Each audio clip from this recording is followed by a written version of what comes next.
Return Merchandise Authorization Module, or RMA for short, is essential for any company that needs to track and resolve customer returns. We'll start in RMA data entry, where the normal processing of returns begins. RMA data entry is much like sales order entry, with header, address, and lines tabs, so if you're familiar with that program, learning this one is a snap.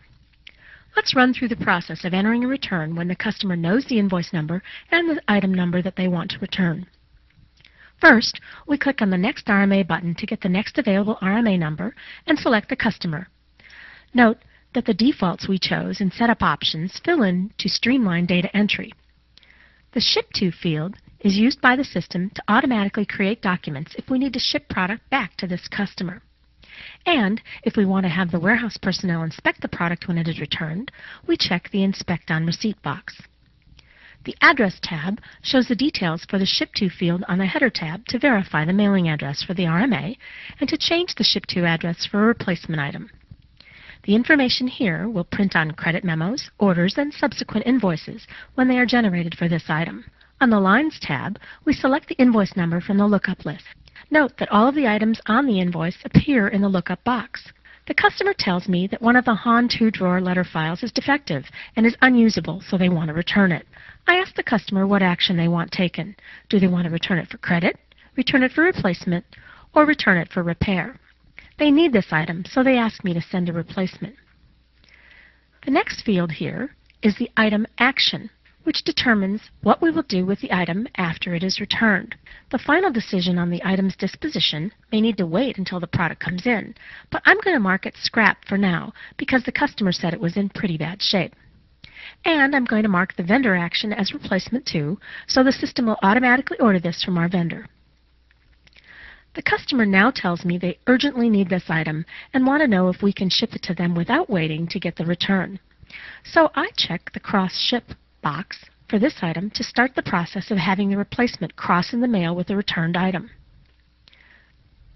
The item defaults in with a quantity of 4 since that was on the original order. I changed the quantity to 1 since only one item was damaged and is being returned.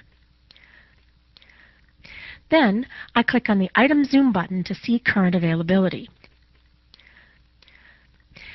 I see I have plenty available in Warehouse 1, so we'll process a cross-shipment for this item by clicking on the Cross-Ship checkbox.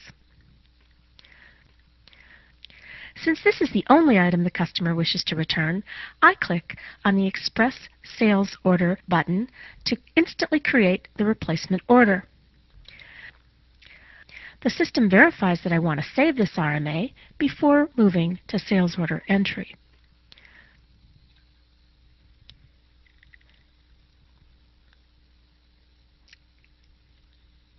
As you can see, when we enter the new order, all of the customer information defaults in from the RMA entry screen.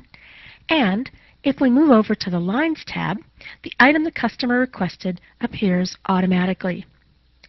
I accept the order, and I'm right back in RMA data entry, ready to process another return. If I close RMA data entry and move back to the main RMA menu, you can see the next steps in return processing. I can print the RMA and mail or fax it to the customer with special instructions on where and how to send the items. I can then print a receiver document to send to my receiving dock so warehouse personnel know an item is on its way. Once the goods have been received, they are inspected, entered in RMA Receipts entry, and the item action and vendor action are finally determined. Lastly, I select Generate Transactions. This program creates sales orders and credit memos in the Sales Order module based on the customer actions entered in RMA Data Entry and RMA Receipts entry. It also creates purchase orders and purchase order returns if you have selected vendor actions that require them. You can even consolidate purchase orders by vendor number and summarize multiple orders for the same item if you wish. I'll click on the Proceed button to generate the transactions and print the generation listing to see the transactions that are automatically created.